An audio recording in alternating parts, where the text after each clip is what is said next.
Fala galera! Estamos aqui para mais uma crítica de uma estreia da semana. E uma das estreias dessa semana é A Vida de Chuck, que ganhou o prêmio do júri, o prêmio do público, na verdade, no Festival de Toronto do ano passado. E aí muita gente falou, vai chegar pro Oscar. Ele sequer estreou no ano passado, né? Então ele acabou virando um filme de estreia tímida, um filme independente de estreia pequena. Não fez esse barulho todo. Não fez esse barulho todo lá fora, não vai fazer esse barulho todo aqui no Brasil. Mas é um filme que ele é interessante por diversos motivos. Partindo do fato de ser o primeiro projeto do Mike Flanagan em um gênero que não é ali do horror. Né? O primeiro grande projeto dele. E o Mike Flanagan, né, que ficou muito mais conhecido por conta das séries que ele fez na Netflix, né, A Maldição da Residência Hill e outros afins, mas é um grande diretor do cinema de terror, né? Ele fez Doutor Sono, por exemplo, que eu não gostei tanto na primeira vez que eu vi, gostei, mas depois fez Rush, que é um filme muito interessante, mas sempre ali nesse gênero. E aqui, por mais que seja uma adaptação de uma história do Stephen King, não é um filme de terror. E aí, isso também não é uma grande novidade, né? Quem acompanha cinema há algum tempo sabe que o Stephen King não faz só histórias de terror. Ele tem grandes filmes que vieram de histórias de Stephen King que não são de terror. A Espera de um Milagre e Sonho de Liberdade talvez sejam os mais famosos desses. Mas também tem outro muito famoso que é Conta Comigo, que inclusive eu revi há pouquíssimo tempo. Então eu posso acabar, mesmo que sem querer, fazendo alguns paralelos entre Conta Comigo e A Vida de Chuck. Mas aqui é uma adaptação do Stephen King mais melodramático, né? E não o Stephen King, diretor de filmes de terror, pegando um diretor de terror e trazendo para esse melodrama. Algo que os outros dois filmes também fazem, né? Quem dirige tanto o A Espera de um Milagre quanto O Sonho de Liberdade é o Frank Darabont, que é um diretor que também fazia coisas de terror, trabalhava mais com cinema de gênero e depois voltou a trabalhar com cinema de gênero. É o diretor de The Walking Dead, né? Então, o criador de The Walking Dead. Então, o Stephen King, ele tem esse movimento e ele faz esse movimento com outras pessoas. E aqui a gente vai ver justamente o Mike Flanagan contando a história do Chuck Krantz, um cara que ele falece precocemente aos 39 anos. E o filme vai contando de forma reversa a história do Chuck, né, do fim até o começo. Meio com Benjamin Button, mas não porque ele vai ficando mais novo, mas tem um pouquinho desse espírito. E aí a gente vai entendendo alguns mistérios, inclusive um possível fim do mundo, podemos dizer assim. E aí, o que me chama atenção? Em primeiro lugar é a transmutação do Mike Flanagan, né? Ele de fato ele tá entregue ao gênero. Você vê ali algumas das coisas que ele usa com recorrência no cinema de terror, de enquadramentos, iluminação, mas tudo de forma muito mais leve, justamente para se encaixar nesse aspecto melodramático. O elenco também tem muito dele. Se você assistiu as séries da Netflix, você vai reconhecer várias pessoas que aparecem ali. Vários nomes que aparecem ali, né? Do Mark Hamill, que faz o avô do Chuck, entre os mais famosos, até a galerinha ali, que são os professores da escola, por exemplo, que são atores que estiveram nas outras séries dele. Então, ele traz tudo isso, toda essa carga que ele tem, e também vale dizer, eu sei que talvez eu esteja divagando um pouco, mas as próprias séries da Netflix, né, da Residência Hill, tem um pouco de melodrama, né, porque são histórias de fantasma meio vitorianas, então ele usa o melodrama, não é como se ele fosse um completo desconhecido do gênero que está caindo em outro universo. Ele entende como se constrói um melodrama, ele já mostrou que ele entende como se constrói um melodrama, só que nesses outros projetos o melodrama estava a serviço do terror, e aqui passa longe de ter terror. É um melodrama que vai muito mais para um melodrama autoajuda. E eu acho que ele cai, de fato, nisso. E esses são os piores momentos do filme. Quando o filme começa a costurar frasezinhas de autoajuda, ele me perde bastante. Acho que fica um filme fraco, com ideias fracas, em que o texto de autoajuda se sobrepõe a isso, como tipo, temos que encerrar esse filme com uma mensagem bonita sobre a vida e sobre você viver a vida do melhor jeito possível, sabe? Alguma coisa nesse tipo. E aí ele se aproxima mais de um A Cabana, sabe? Do que de um Conta Comigo da vida. Conta Comigo também tem mensagens positivas.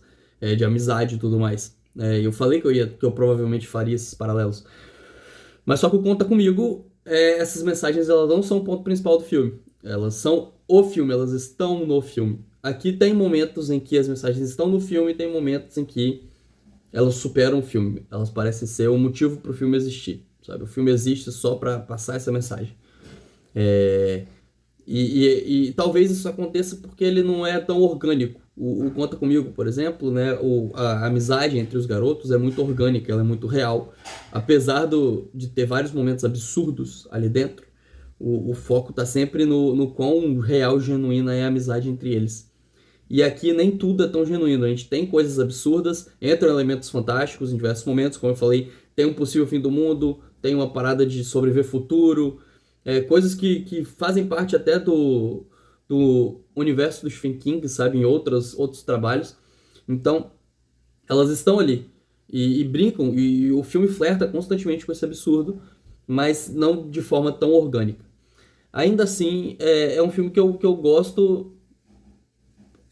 Eu acho um filme mediano, mas eu gosto mais do que eu desgosto, porque ele consegue me surpreender. Ele consegue me surpreender em alguns momentos. Talvez por não saber muita coisa, talvez pelo fato da história ser surpreendente de fato. Não sei se eu sou tão fã do final, mas isso é até brincadeira falar isso sobre uma obra baseada no Stephen King, porque finais não são o forte do Stephen King e acabam não sendo forte dos filmes baseados em Stephen King também.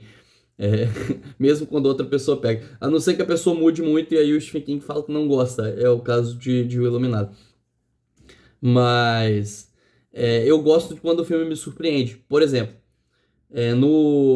na virada pro segundo ato, e o filme é de fato dividido em atos, né? Ele tem nomes, são capítulos demarcados.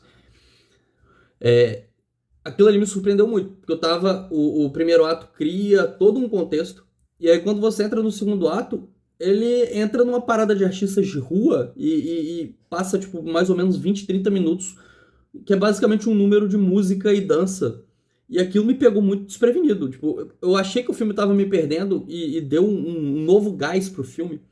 Muito interessante, porque tipo, me prendeu. Eu fiquei completamente hipnotizado, falando, cara, que parada irada, que parada massa. E aí vai pros dois lados, sabe? Porque ao mesmo tempo que ele me surpreende, tem outros momentos desses que também me surpreendem, que o filme parece estar indo numa direção e ele vai para outra, de forma muito interessante. O Mike Flanagan sempre com muito controle da mise-en-scène, essa mise-en-scène clara, que é talvez o oposto do que ele faz em outras séries, mas que tem muito dele no enquadramento e nas escolhas estéticas. Mas sempre muito, muito clara, muito positiva, muito às vezes até exageradamente melodramática, talvez forçando, sabe, para usar esse visual para extrair emoções, mas ele consegue controlar muito bem isso e tanto essas viradas de chave, essas mudanças de lado do filme, quanto os outros momentos, até os momentos de autoajuda são bem dirigidos. Só que, como eu disse, eu acho que ali ele perde um pouco esse espaço estético pro texto em si. Mas é um filme bem dirigido, é um filme bem conduzido, é um filme que funciona esteticamente falando. Só que aí pro lado negativo, por exemplo, sempre depois que ele me surpreende, ele parece que ele decepciona um pouco, porque tem muita coisa no filme que é blasé, sabe? Aquela coisa que é meio meh. O elenco cai um pouco nisso, sabe? Tipo, o Chiwetel Ejiofor, ele parece que vai fazer algo interessante, mas é meh. O Tom Hiddleston também, ele parece que ele tá propondo algo interessante, mas é meio meh. E são grandes nomes, então é um pouco decepcionante. No meio disso tudo, quem eu mais gostei foi o ator que faz o Chuck criança. O elenco infantil como um todo, tem um momento ali que tem um elenco infantil, é muito bom. A cena de dança, inclusive, do elenco infantil é muito boa. E do Mark Hamill, o Mark Hamill também tá muito bem. Mas de resto, são grandes nomes que parecem que sugerem algo diferente, parece que vão entregar algo diferente, mas não entrega, sabe? Eles param no meio do caminho. Talvez um pouco por essa divisão de capítulo. Ela tira um pouco do foco de alguns personagens e depois eles voltam ou não voltam. Então, eu acho que talvez a forma como a história é dividida atrapalha um pouco nesse ponto. Mas, sei lá, gera uma decepção. Tá? Tem um lado decepcionante, ao mesmo tempo que tem um lado muito interessante de como o filme olha para si mesmo, encontra formas de surpreender, de brincar com o melodrama que ele está tentando criar. Então, eu fico ali justamente nesse meio termo. Né? Até estava em dúvida qual nota que eu daria, mas a nota final é 3,5 de 5. Um filme legal. Um filme legal, positivo, do Mike Flanagan. Ainda assim, eu acho que eu prefiro o Mike Flanagan fazendo terror. Ele pode fazer um melodrama aqui, um melodrama ali, mas ele no terror, ele tem, principalmente quando é um terror mais autoral ainda, ele tem, quando ele tem mais espaço para ser autoral. E aqui, não que seja esse o caso, porque ele também é o roteirista do projeto, mas eu acho que o próprio projeto, a amarração do projeto, tira um pouco desse espaço que ele tinha para brincar. Ele encontra alguns momentos, mas não são tantos.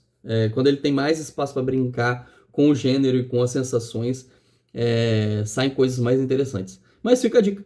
Se você vê A Vida de Chuck por aí no cinema, uma boa pedida para quem gosta, sei lá, de uma Vida Secreta de Walter Mitty ou alguma coisa desse tipo. A Vida de Chuck é um filme talvez feito sob encomenda até para você. É isso. Até a próxima. Valeu.